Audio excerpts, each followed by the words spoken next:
जय हिंद साथियों। तो साथियों आज यानी कि 23 जनवरी को जो आपका सीटेट का एग्जाम हुआ है उसमें मैथ में जो प्रश्न पूछे गए हैं वो सभी प्रश्न आज की क्लास में हम सोल्व करेंगे। तो सभी साथी अंत तक हमारे साथ बने रहें और जिन साथियों को इन क्वेश्चंस की पीडीएफ चाहिए वो हमारे टेलीग्राम चैनल ज्वाइन कर लें, उसका लिंक आपको नीचे डिस्क्रिप्शन में मिल जाएगा।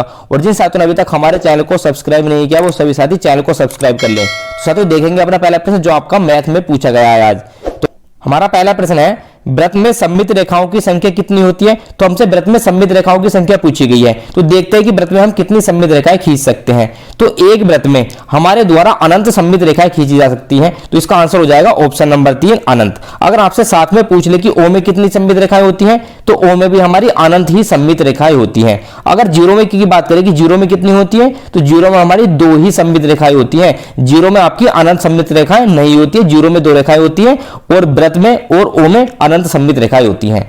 अगला प्रश्न देंगे, प्रश्न नंबर 2 है 6 समबाहु त्रिभुजों को मिलाने से कौन सी आकृति बनती है। ऑप्शन नंबर 1 है समषटभुज, पंचभुज, षटभुज या फिर वर्ग। तो पहले जान लेते हैं कि समबाहु त्रिभुज होता क्या है। तो एक ऐसा त्रिभुज जिसकी सभी भुजाएं बराबर होती हैं और जिसका प्रत्येक कोण 60 डिग्री का होता है, वो होता है हमारा समबाहु त्रिभुज। अगर हम 6 समबाहु त्रिभुजों को मिलाएंगे तो हमारी आकृति कुछ इस प्रकार की बनेगी, जो कि बन जाएगी हमारी एक षटभुज के आकार की बन जाएगी। इसमें 6 त्रिभुज कहां पर है, हमने मान लिया यहां पर एक सममित रेखा खींच दी, एक रेखा यहां पर खींच दी और एक रेखा ऊपर से खींच दी। तो आपको ये 6 त्रिभुज दिखाई दे रहे होंगे, 1 2 3 4 5 और 6। यहां पर चित्र में हमारा थोड़ा अलग बन गया है, लेकिन ये सारे के सारे त्रिभुज बिल्कुल एक जैसे होंगे दिखने में। तो हमारी आकृति कौन सी बनेगी, हमारी आकृति बनेगी समषटभुज, जो कि ऑप्शन नंबर 1 है। ऑप्शन नंबर 1 इस प्रश्न के लिए सही आंसर हो जाएगा। अब षटभुज आकृति क्यों नहीं बनेगी ये भी सवाल उठता है। तो एक षटभुज तो हमारा किसी भी तरीके का हो सकता है ना। 6 रेखाओं से बंद आकृति को हम षटभुज कहते हैं। मान लिया हमने यहां पर हमारी रेखाएं हो गई 1 2 3 4 5 और 6, ये भी तो हमारा षटभुज हो गया। तो क्या ये समबाहु त्रिभुज से बनने वाला है? नहीं, ये समबाहु त्रिभुज से नहीं बनता है। तो समषटभुज बनेगा हमारा 6 समबाहु त्रिभुजों से। अगला प्रश्न देखेंगे, प्रश्न नंबर 3 है रात को 9:10 से 4 घंटे 20 मिनट पहले क्या समय था। अब रात के 9:10 हो रहे हैं, ये समय हमारे पास। अब 4 घंटे 20 मिनट पहले क्या समय था ये हमें बताना है। तो हम इसमें 4 घंटे माइनस कर लेते हैं। पहले सिर्फ 4 घंटे माइनस करेंगे। 4 घंटे माइनस करेंगे तो हमारा टाइम क्या जाएगा, और 9 में से 4 गया 5 और ये वाला 10 का 10 ऐसे रह जाएगा। यानी कि हमारा जो टाइम आएगा 4 घंटे पहले 5:10 हो रहा था। अब 10 मिनट और घटा लेते हैं इसमें से। 10 मिनट घटा लेंगे तो कितना बचेगा, हमारे पूरे 5 बच जाएंगे। अभी हमारे पास 10 मिनट और है। 4 घंटे 10 मिनट हमने घटा लिए हैं, 10 मिनट और घटाने। तो 5 में से अगर हम 10 मिनट निकालें तो हमारा टाइम क्या रहेगा, 4:50 रहेगा, जो कि हमारा है ऑप्शन नंबर 2। तो ऑप्शन नंबर 2 इस प्रश्न के लिए सही आंसर हो जाएगा। तो जिन साथियों ने अभी तक वीडियो को लाइक नहीं किया वो सभी साथी वीडियो को लाइक जरूर कर दें। अगला प्रश्न देखेंगे, प्रश्न नंबर 4 है 1000 के अभाज्य गुणनखंड की संख्या क्या होगी। अब 1000 के अभाज्य गुणनखंड की संख्या हमें बतानी है। तो पहले 1000 को लिख लेंगे और इसके अभाज्य गुणनखंड करके देखते हैं। 1000 लिख लिया हमने, अभाज्य गुणनखंड करेंगे। पहले 2 से इसको भाग देंगे तो हमारा यहाँ पर 500 आ जाएगा, और फिर 2 से भाग करेंगे तो हमारा आ जाएगा 250। फिर आगे इसको 2 से भाग करेंगे तो हमारा 125 आ जाएगा, और फिर 5 से भाग करेंगे तो हमारा जाएगा 5 दूनी 10 और 5 पंजे 25। 5 से भाग करेंगे 5 आ जाएगा, और 5 से भाग करेंगे तो 1 हो जाएगा। यानी कि जो हमारे इसके अभाज्य गुणनखंड आएंगे वो आएंगे 2 की घात 3, क्योंकि 2 3 बार है, 1 2 3 बार है तो 2 की घात 3 कर लिया, और 5 भी 3 बार है तो 5 की घात 3 कर लिया हमने इस तरीके से। अब हमें क्या पूछा गया, इसमें पूछा गया कि अभाज्य गुणनखंड की संख्या क्या होगी। ये नहीं पूछा गया कि सभी अभाज्य गुणनखंड की कुल संख्या कितनी होगी। तो इसमें अभाज्य गुणनखंड की संख्या पूछी गई है। तो हमारे पास 2 ही अभाज्य गुणनखंड है, एक 2 है और दूसरा हमारा 5 है। तो ऑप्शन नंबर 1 इसका सही आंसर हो जाएगा। 2 अभाज्य गुणनखंड होंगे, इसमें कंफ्यूज नहीं होना ज्यादा। अगर कुल संख्या पूछी जाती तो हम अलग मेथड से करते तो उसमें हमारा आंसर 16 आ जाता, लेकिन इसमें पूछा गया कि अभाज्य गुणनखंड कितने होंगे। तो 2 और 5 हमारे 2 ही अभाज्य गुणनखंड होंगे। अगला प्रश्न देखेंगे, प्रश्न नंबर 5 है 998 में यदि पहले और तीसरे अंक को आपस में बदल दिया जाए तो इन दोनों संख्याओं का अंतर क्या होगा, उनका अंतर हमें बताना है। तो जो आपके पिछले सीटेट का पेपर हुआ था, पिछली शिफ्ट में भी इस तरह का क्वेश्चन आपका देखने के लिए मिला था। तो इसको सोल्व करेंगे। 998 लिख लेते हैं इसमें। अब क्या करना है, जो हमारा तीसरा स्थान है, तीसरे स्थान पर पहले स्थान की संख्या लिख देनी है और पहले स्थान पर तीसरे स्थान की संख्या लिख देनी है। तो लिखेंगे 8 पहले आ जाएगा, बीच में 9 ऐसे रहेगा और ये वाला 9 लास्ट में पहुंच जाएगा। इस तरीके से घटा देंगे इसको, यहां से 2.5 लेंगे 18 हो जाएगा। 18 में से 9 घटाएंगे 9 बचेगा, और यहाँ पर 2.5 लेने के बाद 8 बचा था, तो यहाँ से फिर 2.5 लेंगे इधर 18 हो जाएगा। 18 में से 9 घटाएंगे 9 बचेगा। ये हमारा 8 बचा और 8 में से 8 घटाया 0 बचा। तो हमारा इसका अंतर 99 आ गया, जो कि हमारा ऑप्शन नंबर 1 है। तो ऑप्शन नंबर 1 इस प्रश्न के लिए सही आंसर हो जाएगा। बहुत ही आसान क्वेश्चन होते हैं इस तरीके के। अगला प्रश्न देखेंगे, प्रश्न नंबर 6 ये रहा आपकी स्क्रीन पर, निम्न को अवरोही क्रम में व्यवस्थित करें। तो अवरोही क्रम में व्यवस्थित करना है इनको। तो अवरोही क्रम क्या होता है? अवरोही क्रम होता है घटता हुआ क्रम। पहले सबसे बड़ी संख्या लिखी जाएगी, उसके बाद उससे छोटी, फिर उससे छोटी, इस तरीके से संख्या लिखी जाएंगी। तो सबसे बड़ी संख्या इसमें कौन सी होगी? तो सबसे बड़ी संख्या इसमें 5 वाली दिखाई दे रही है। पहले इनके डिजिट गिन लेते हैं कि सबकी संख्या को डिजिट है कितनी। तो सब में 4 डिजिट है, तो आगे कुछ देखना नहीं है। अब सबसे पहला अंक देखते हैं, जिसका सबसे पहला अंक बड़ा होगा वह संख्या सबसे बड़ी होगी। तो पहले नंबर पर हमारा जाएगा 5249, 5249 आ जाएगा। इसके बाद पहला अंक की देखेंगे, तो पहला अंक है 3, ये वाला बड़ा है इन सब में। तो 3 वाली संख्या को लिख लेंगे, 3 5 6 8 लिख लिया इस बार। अब इसके बाद देखेंगे दो संख्या हमारी आ रही है कि पहला अंक इसका भी 2 है, इसका भी 2 है। तो पहले अंक को हम छोड़ देंगे, इससे अगला वाला अंक देखेंगे। इसमें 5 है और इसमें 2 है, तो हमारी संख्या ये वाली बड़ी हो जाएगी। इसमें 5 है, इसको लिख लेंगे 2 5 4 2। इसके बाद 2 अंक वाली संख्या लिखेंगे, ये वाली 2 2 5 और 0। और लास्ट में हमारी एक संख्या बचती है 1248, इसको लिख लेंगे 1248। तो ये हो गया आपका अवरोही क्रम। इस तरीके से आपका अवरोही क्रम इसमें लिखा जाएगा। अगला प्रश्न देखेंगे, प्रश्न नंबर 7 ये रहा आपकी स्क्रीन पर, पहले गुच्छे में केले की संख्या दूसरे गुच्छे से 1/4 अधिक है। ध्यान दीजिएगा, यहां पर पहले गुच्छे में केले की संख्या जो है वो दूसरे गुच्छे से 1/4 अधिक है, और दूसरे गुच्छे में पहले गुच्छे से 3 गुच्छे कम है। तो पहले गुच्छे में केले की संख्या ज्ञात कीजिए। थोड़ा सा कंफ्यूज कर देने वाला क्वेश्चन है, बट हम ध्यान से करेंगे इसको। देखो, मान लिया हमारा पहला गुच्छा ए है और दूसरा गुच्छा है बी, यहां पे लिख लिया हमने इस तरीके से। अब मान लेते हैं, देखो जैसे भिन्न वाला सवाल होते हैं, जैसे 1/4 दे रखा है, तो हम इस 4 को ही मान लेंगे कि दूसरे वाले गुच्छे में 4 है। दूसरे वाले गुच्छे में कितने केले हैं? 4 है, या मान लेंगे अपनी तरफ से। तो दूसरे वाले गुच्छे में 4 केले हमने मान लिया, x नहीं मानेगा, अगर x मान के करेंगे तो बहुत हार्ड हो जाएगा। तो मान लिया हमने कि दूसरे वाले गुच्छे में जो है वो 4 है, 4 केले हैं, और पहले वाले गुच्छे में कितने हैं? इसके 1/4 अधिक है। तो 4 का 1/4 क्या होगा? 4 का 1/4, 4 गुणा 1/4 निकाल लेंगे, 4 से 4 कट जाएगा तो 1 बचेगा, यानी कि 1 केला ज्यादा होगा पहले गुच्छे में। इसमें 4 है हमारे बी में, तो पहले में कितना हो जाएगा? पहले में 5 केले हो जाएंगे। ये समझ में आ गया? देखो, हमने यहाँ पर 4 मान लिया, कुछ भी मान सकते हैं आप, लेकिन हमने 4 क्यों माना? ताकि हमारी कैलकुलेशन आसान हो जाए। तो दूसरे गुच्छे में 4 केले मान लिया हमने, और बता रखा है कि इसमें पहले गुच्छे में जो है 1/4 केले अधिक है दूसरे वाले गुच्छे से। तो इसका 1/4 निकाल लेंगे दूसरे वाले गुच्छे का। दूसरे में 4 है, तो इसका 1/4 कितना हो गया? 1/4, 4 से 4 को भाग करिए तो एक केला आ गया हमारा, यानी कि 1 केला ज्यादा है दूसरे वाले गुच्छे से पहले वाले गुच्छे में। और दूसरे वाले में 4 है, तो पहले वाले में कितने जाएंगे? 4 + 1 यानी कि 5 हो जाएगा। इतना समझ में आ गया? अब देखते हैं आगे क्या कहा गया है इसमें। तो हमारा यहां से अनुपात कितना आगे निकलकर 5:4 आ गया, पहले गुच्छे से दूसरे गुच्छे का अनुपात। ठीक है, इतना आ गया हमारे पास। और क्या आगे दिया हुआ है? दूसरे गुच्छे में पहले गुच्छे से 3 गुच्छे नहीं होगा, यहां पर होगा केले। यहां पर क्या होगा? केले होगा यहां पर। तो दूसरे गुच्छे में पहले गुच्छे से 3 केले कम है।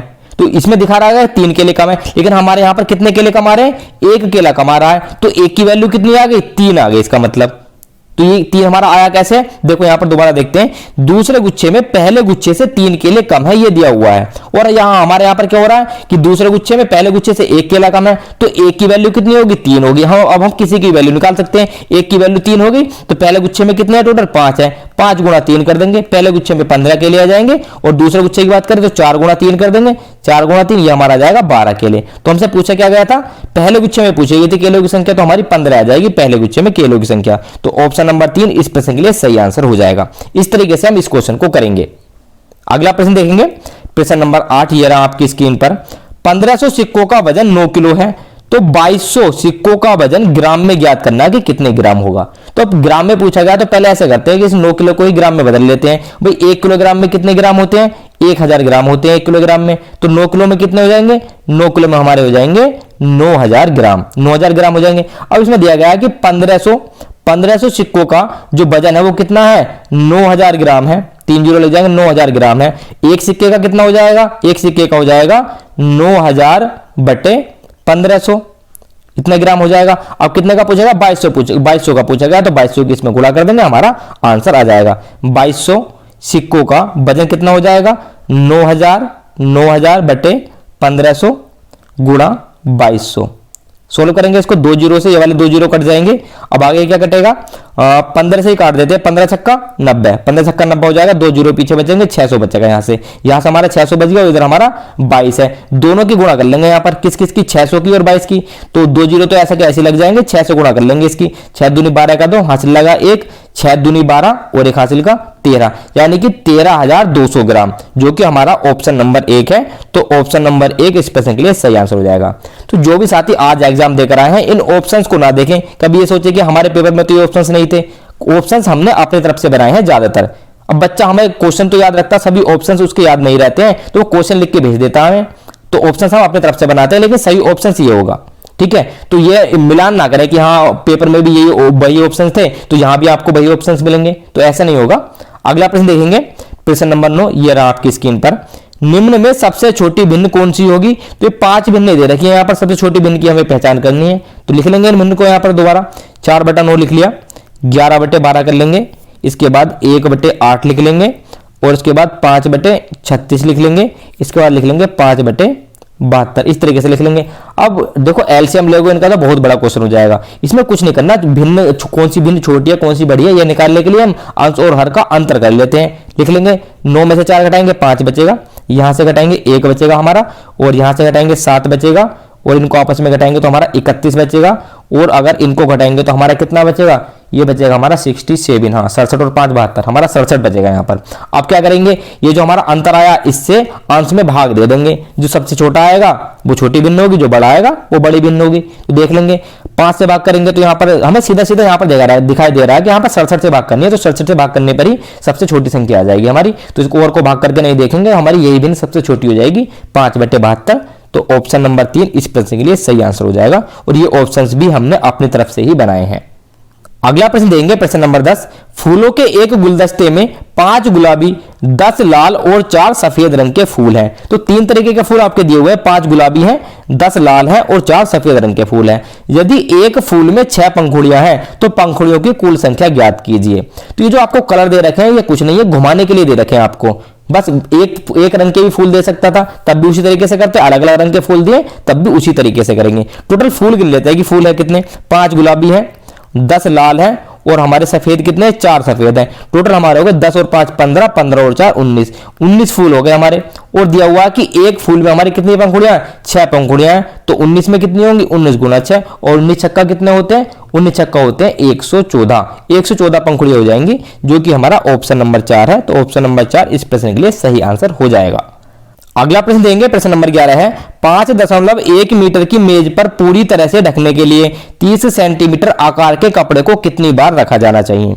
अब ये जो क्वेश्चन आपका दिया हुआ है, इस क्वेश्चन में एक डाउट है, वो डाउट ये है, ये जो हमारा देखा 5.1 मीटर यहाँ पर दिया हुआ होना चाहिए कि वर्गाकार मेज है, जो मेज की सतह है वो वर्गाकार है, और ये जो कपड़ा है ये भी वर्गाकार का क्यों होना चाहिए था, क्योंकि एक ही भुजा दे रखी है, और हमें इस तरीके के क्वेश्चन को सोल्व करने के लंबाई चौड़ाई दोनों चाहिए होती है, लेकिन यहाँ पर एक ही चीज दे रखी है। तो या तो ये होगा कि वर्गाकार मेज है और जो कपड़ा है वो भी हमारा वर्गाकार है, एक तो तरीका ये हो सकता है, या फिर दूसरा तरीका ये हो सकता है जो 5.1 मीटर दे रखा है, ये 5.1 मीटर का स्क्वायर होकर ये क्षेत्रफल होना चाहिए कि मेज के ऊपरी सतह का क्षेत्रफल है और ये भी हमारे कपड़े का क्षेत्रफल है, सेंटीमीटर स्क्वायर हो जाएगा यहाँ भी। तो इस तरीके से हो सकता है। तो दोनों तरीके के क्वेश्चनों को हम सोल्व करेंगे इसमें, और दोनों से हमारा अलग अलग आंसर आएगा। तो पहले ऐसे ही कर लेते हैं, जैसे ये क्वेश्चन दिया हुआ है, मान लिया हमारा जो मेज की ऊपरी सतह है वर्गाकार है, तो क्या करेंगे, इसका क्षेत्रफल निकाल लेंगे और फिर कपड़े का क्षेत्रफल निकाल लेंगे, मेज के क्षेत्रफल को कपड़े के क्षेत्रफल से भाग दे देंगे, करेंगे इसको। अब क्षेत्रफल निकालने के लिए पहले हम ऐसा करते हैं कि जो मीटर में दिया हुआ है इसको सेंटीमीटर में चेंज कर लेते हैं, और 1 मीटर इक्वल टू कितने सेंटीमीटर होता है, 100 सेंटीमीटर होता है, और 5.1 मीटर इक्वल टू कितना हो जाएगा, 510.0 सेंटीमीटर हो जाएगा, और लास्ट वाले जीरो की कोई वैल्यू नहीं रहेगी क्योंकि दशमलव के बाद है, 510 सेंटीमीटर हो जाएगा हमारा। अब क्षेत्रफल क्या होता है, 510 गुणा 510, ये आ गया हमारा मेज की ऊपरी सतह का क्षेत्रफल। इसको कितने से भाग कर देंगे, कपड़े के क्षेत्रफल से भाग कर देंगे, ये भी सेम है, वर्गाकार है क्योंकि 30 गुणा 30, इन दो जीरो से ये वाले दोनों जीरो कट जाएंगे, ये वाले 3 से भाग करेंगे 17 आ जाएगा, इस वाले 3 से भाग करेंगे 17 आ जाएगा। आगे क्या जाएगा, 17 गुणा 17, और 17 का स्क्वायर कितना होता है, 289 होता है, तो 289 बार वो कपड़ा रखा जाएगा। इस तरीके से क्वेश्चन हमारा सोल्व हो जाएगा। अब दूसरा तरीका और देखते हैं, मान लिया ऑलरेडी ही क्षेत्रफल दिया हुआ है तो फिर हमें क्षेत्रफल निकालने की जरूरत नहीं है, ठीक है, बस क्षेत्रफल को सेंटीमीटर में चेंज कर लेंगे।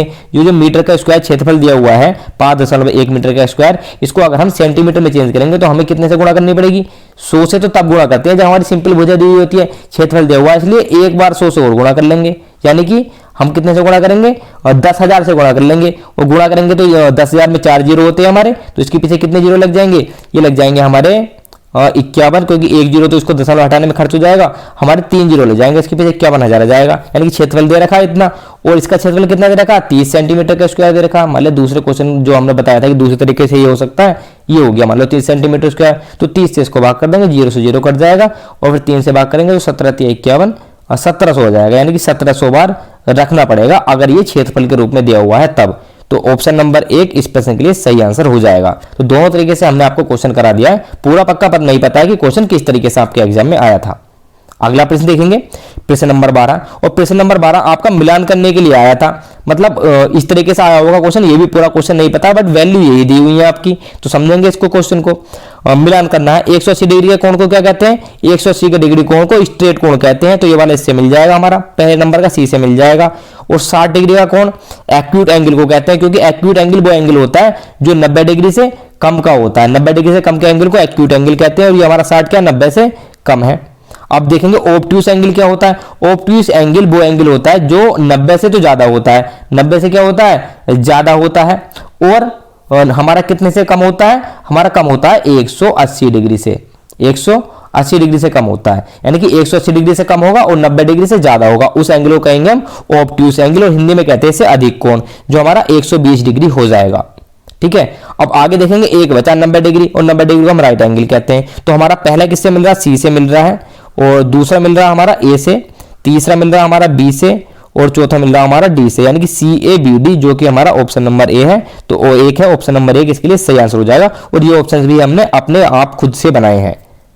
अब आपका एक क्वेश्चन कुछ इस तरीके से आया था, क्वेश्चन तो हमारे पास नहीं है लेकिन क्वेश्चन कुछ इस तरीके से है, डेसिमल में आपकी संख्या दी हुई होंगी 25.12 प्लस 36.24, इस तरीके से थी, दो डेसिमल की संख्या जुड़ी हुई थी और उनमें से एक संख्या घटानी थी, कोई सी भी एक, 11.35 ले लेते हैं इस तरीके से, मतलब इस तरीके का आपका कोई एक क्वेश्चन था। तो किसी भी टाइप का क्वेश्चन हो, तरीका ये रहेगा सोल्व करने का उसको। तो देखेंगे कैसे करेंगे, तो पंक्ति विधि से इसको ना जोड़कर हम सीधा स्तंभ विधि से जोड़ेंगे। स्तंभ विधि मतलब इसको लिख लेंगे इस तरीके से, 25.12 लिख लेंगे 36.24 इस तरीके से। ठीक है, 2 और 4 6 हो जाएगा, 2 और 1 3 हो जाएगा, 6 5 11 का 1 हो जाएगा, हासिल 1 लगेगा, 3 और 2 5 और 1 हासिल का 6 हो जाएगा, 61.36 आ जाएगा, 61.36। देखो आपका ये वाला क्वेश्चन एग्जाम में नहीं था, लेकिन इसी तरीके का क्वेश्चन था, 2 दशमलव की संख्या को जोड़ना था और उनमें से 1 दशमलव की संख्या घटानी थी, तो कुछ तरीके का क्वेश्चन था। तो इसको घटा लेंगे आगे, 11 को इसके नीचे लिख लेंगे और 3 5 लिख लेंगे, 11 3 5। देखो दशमलव के नीचे दशमलव लगाना और बाद में अंक इस तरीके से लिख देने हैं। 6 में से 5 घटाएंगे तो 1 बचेगा, 3 में से 3 घटाएंगे 0 बचेगा, 6 में से 1 में से घटाएंगे 0 बचेगा, 6 में से 1 घटाएंगे 5 बचेगा, यानी कि 50.01 आ जाएगा। तो इस तरीके का आपका एक क्वेश्चन था आपके एग्जाम में जो पूछा गया था। अब एक क्वेश्चन और आपका पूछा गया था, वो आपका था मैप से। तो ये क्वेश्चन कुछ इस तरीके से था कि मैप में दे रखा था कि 2.5 की सेंटीमीटर की दूरी मैप में 1000 किलोमीटर है, रियल में जो दूरी जो है 1000 किलोमीटर, और कुछ वैल्यू दे रखी होगी कि 5 सेंटीमीटर की दूरी बताओ कि 5 सेंटीमीटर की दूरी कितनी होगी एक्चुअल में। ठीक है, तो मैप में जो 2.5 सेंटीमीटर की दूरी है वो 1000 किलोमीटर दे रखी है, तो 1 सेंटीमीटर की दूरी कितनी होगी, 1000 को भाग कर देंगे कितने से, 2.5 से, और 5 की निकालनी है तो 5 से गुणा कर देंगे, दशमलव हटाने के लिए 1 जीरो बढ़ा देंगे यहाँ पर, और 25 से किसको काट देंगे, इसी को काट लेते हैं, 25 चौका 100, 2 जीरो लगा देंगे। अब आगे क्या 5 से गुणा करेंगे तो 5 चौक 20, 5 चौक 20 और 2 जीरो लगा देंगे, 2 जीरो, इतने किलोमीटर आ जाएगी। मतलब कुछ नहीं करना है, सिंपल एक की वैल्यू निकालनी है और अगले वाले से गुणा कर देनी है। तो इस तरीके से था आपका मैप से एक क्वेश्चन। ठीक है, तो आपके सभी क्वेश्चन हमने करा दिए हैं। तो जो भी साथी अंत तक बने रहे उनका बहुत बहुत धन्यवाद, और जिन साथियों ने अभी तक हमारे चैनल को सब्सक्राइब नहीं किया वो सभी साथी चैनल को सब्सक्राइब जरूर कर दें। हम आपसे मिलते हैं अगली क्लास में। जय हिंद।